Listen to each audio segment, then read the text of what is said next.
This week I wanted to make a new ecosphere.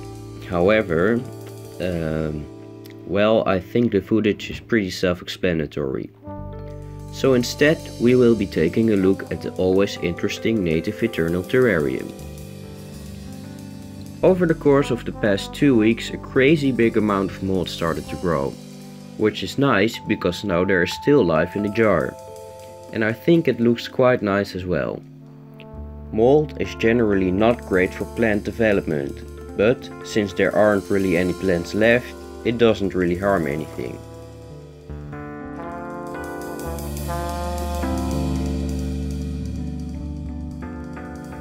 The mold simply looks awesome on this stick.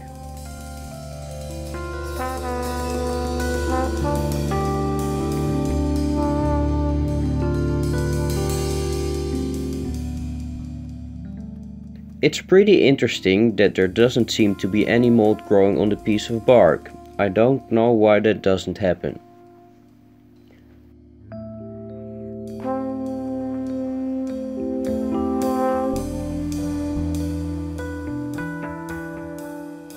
There's quite some condensation on the walls of the jar, which usually indicates that there's too much water in the terrarium. But I'm not sure if that's the case here because there aren't any plants left which consume the water.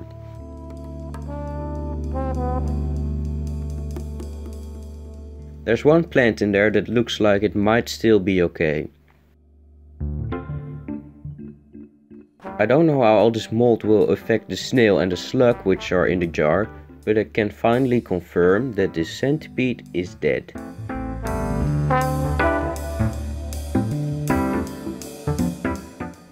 I suddenly noticed all these little black dots on the glass, and at first I thought that they were possibly little baby snails.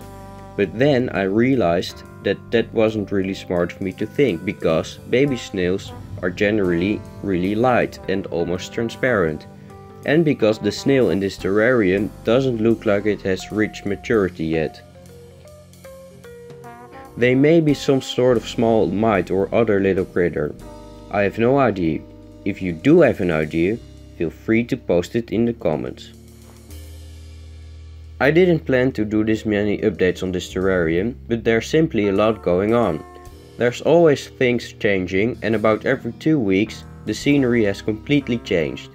Nearly all the plants have died now, but there's still a lot of life in this jar, and there's no doubt that this terrarium will continue to develop. So there are probably a lot more updates coming. So if you don't want to miss those, and if you don't want to miss other projects, well, you're going to have to subscribe. Thanks for watching.